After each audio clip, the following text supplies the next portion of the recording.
Welcome back upstairs to the press box. We're breaking down the Kansas City Earthquakes game from last weekend. And we all know how hard it is to play on the road. Quakes lost 3-2 to Kansas City. We also know how difficult it is to not concede goals on the road. How are the Earthquakes going to do that in 2018? Well, all teams in Major League Soccer like to come out with high press at home. Earthquakes did it well against Minnesota United FC here at Avaya Stadium, first game, and Minnesota United were unable to deal with the press. But that's a team that's gone on and won its next two games in Orlando and against Chicago, so they're a good team. Sporting Kansas City are very, very effective. They've got a very good crowd. They're trying to go high press, engage the crowd, get that all-important first goal. The question is, do the Quakes sit back, low press, or do they do a little bit more adventurous and try and go for the higher press? I thought they were quite effective for the first 20 minutes until they scored the goal in the penalty kick, Sporting Kansas City. And I think with the Quakes' makeup of their forwards, if they're a little bit more effective and a little bit more lethal when they get those opportunities to put one away, get that first goal, that can change the whole thing. So from my perspective, the tactics are right. Yeah.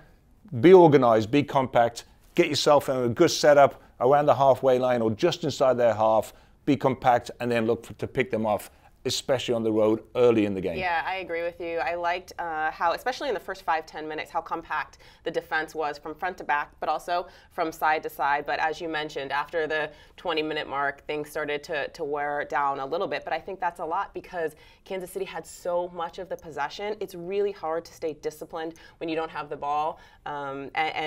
And it just kind of wore down after a while. Overall, I thought the Quakes had a good first half. I really feel like the penalty kick was really the only major dangerous opportunity that Kansas City had. So defensively, I agree with you. I like the tactics, but unfortunate for the Earthquakes that they couldn't get that early goal. Now, one thing we'd like to see is better service into Danny Hoos and Wondolowski, allow them to hold the ball up, get the Quakes out of that defensive area and be able to cause problems, and then better possession, obviously, and a bit more movement. We'll talk about why there were numbers up in that midfield area just a little bit later. Yeah, and as you mentioned, so Sporting Kansas City played in a 4-3-3 formation. The Earthquakes played in a 4-4-2 formation, which means in the center of the park, that center midfield area, Kansas City was often numbers up. Now, there's certainly ways to combat that, and we're going to walk through that a little bit on our chalk talk, or our chalkboard right behind us, and show you ways to combat those number differences in the center of the midfield. So let's take a look at the formations that were on show against Sporting Kansas City and the Earthquakes. Sporting Kansas City at a 4-3-3. The Quakes playing a 4-4-2, and a lot of times that leaves a 2 versus 3 matchup in the center of the park. And it's how do the Quakes effectively deal with that, especially on the road? So in here, Quakes are in blue, Kansas City is in red. So in the open, I talked about one of my favorite tactics is to drop Chris Wondolowski back a little bit more defensively to take care of their defensive midfielder player. That was Eli Sanchez, the number 6 for Sporting Kansas City. That's one easy way of doing it, Danielle. But what you see going on in most teams is that they will always split these two centre backs really wide. They'll push the fullbacks high to engage Vako and Mikael Eriksson. And so here, with the goalkeeper having the ball, they can play the ball side to side. At some point, if Wondolowski goes, Danny Houston's tracking in here, and they're able to find Sanchez, now we've got problems in the midfield because maybe Flo Youngworth has to go in there. That leaves a 2 against 1 in this situation here. So we got one opportunity, and that is to drop Wondolowski back, yes. The other one is that if this player Youngworth goes there, then maybe Eriksson's got to tuck in a little bit here.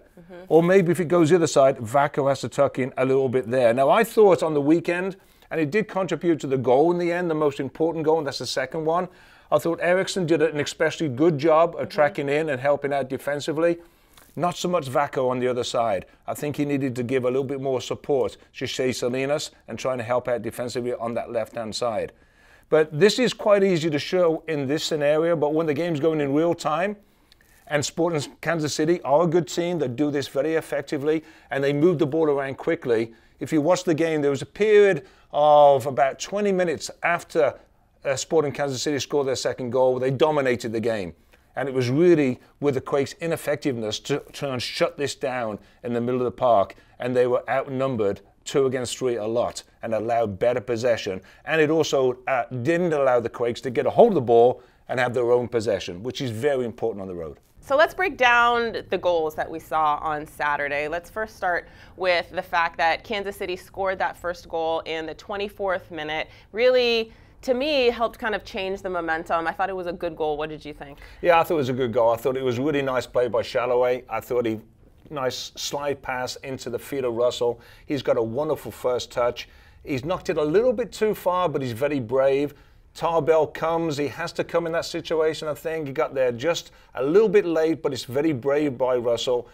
He deserved the penalty kick. It was a penalty kick, and Sanchez put away a beautiful penalty kick, actually. So that, I thought, you can't really break that down and fault the defense. It was a good play by Sporting Kansas City. And then what did you think about the challenge? You and I were talking about this a little bit before. Shallowy, red card, yellow card, no card. What's your opinion?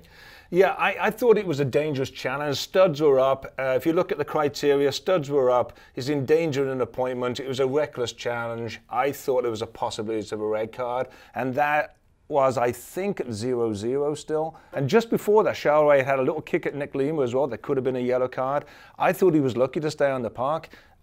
We spoke to Stare, and and he thinks maybe a yellow card. It was the right call. But those are the moments that change games. Yeah. I thought the yellow card was fair. I don't think he made contact. You don't need to make contact for that to be a red card. But for me, I thought that the yellow card was a fair result in that situation. Okay, so let's talk about the Quakes goal, which at the time was significant because obviously getting the team back into the game, back to 1-1, showing good character, fighting their way back into it.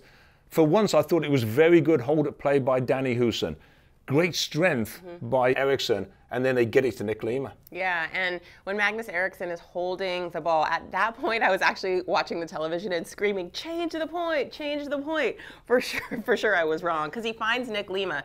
Nick Lima makes that fantastic overlapping run, and he's onside. Matt Beasler of Sporting Kansas City holds him onside, which means that Nick Lima has acres of space. He takes a great first touch. I love the quality of his service. You can tell he picks his head up, finds the far post, and what's great is that the Earthquakes have numbers in the box. Yes, Vako finishes, great solid finish, but Wondolowski's also in the box, and they have numbers around there fighting and competing for the ball. And as you mentioned, it was a great response to the first goal that they gave up just a few minutes ahead. 2 games, 2 goals, 2 assists for Vako. That is definitely the positive part of his game. He's doing so well getting into the box from that left-hand side. He's lethal in front of goal. Yeah, I love Lima's calmness, his ability to show his experience and pick out the right pass.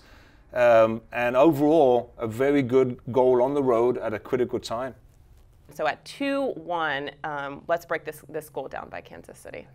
Well, there's so many things going on, and I think there was an issue going on most of the game defensively for the Quakes on the left-hand side, and that's the coordination between Vako, Shea Salinas, Flo Yonwith at times, and also Howell Cummings, who plays on the left-hand side of those central pair. And it has to improve, I think, over the season for the Quakes to make sure that they are solid and organized defensively. Yeah. And for me, so in that goal, Graham Zusi's taking the ball up the right side for Kansas City, and Shea Salinas, he doesn't get good enough pressure on the ball. That's the first thing. He needs to get tighter pressure on the ball when you're 20, 25 yards out from goal.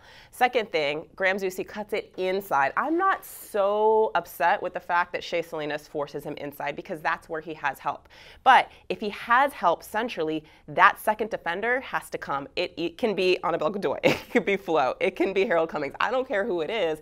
But because they're dropping off, there's no communication between the left defender and the left central defender, that extra support doesn't come. And this is exactly why when you're a forward or when you're an attacker, you dribble sideways. You're dribbling across defensive zonal channels. And Shea Salinas has to decide, I'm either going to pass him off or I'm going to stay with him.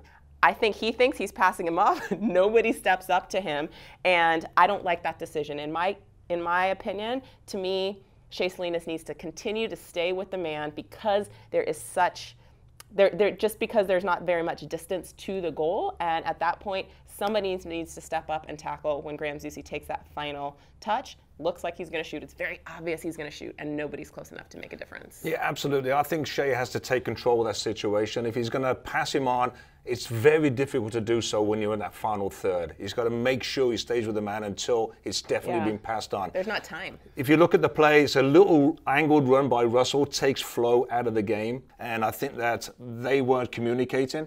And then the spacing between Godoy and Flo was too big, didn't allow Godoy to come in. And then for me also, you know, Cummings and or whoever it may be, whether it's Affolter, whether it's Jefferson, whether it's Jimmy Ockford, you got to get out and block that one. Yeah. You got to put a face in that. Now also, we talked about this. The other option, and I think maybe the better option, if I got the speed of Shea Salinas, is to be able to maybe show Zusi one way, and that is outside. Yeah. Because I'm going to say to Zusi, okay, you're not going inside, you're going that way, and I'm as quick as you are, and if you get a crossing, great, but at least all the rest of my defenders know where he's going.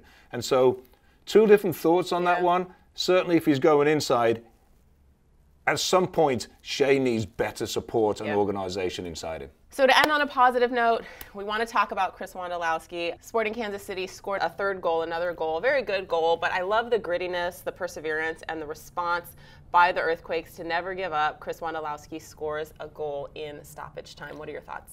Well, it's an important goal for a number of reasons. From a team perspective, it's important that they didn't give up that 4-1 number that was so prevalent towards the end of last season, but they kept battling, they got back into the game a little bit late. I know Wondolowski will be disappointed with a couple of the chances he missed earlier in the game, one of which would have put the team ahead at 2-1. But he showed his marksmanship again, his ability to continue to make good runs late into the game. Great feed by Eriksson over the top. And it's another landmark goal for Chris Wondolowski. Now he's all-time second, goes above Jeff Cunningham. He's catching Landon Donovan. I think we're convinced he's going to do it at some point. And another wonderful landmark goal for Chris Wondolowski, our captain. Yeah, so positives and negatives to take away from the result in Sporting Kansas City. Come on back, stay with us. We got a couple home games, one this weekend, a friendly against Leon, and then NYCFC coming on March 31st. This is Danger and Danielle's Tactical Breakdown. Stay with us.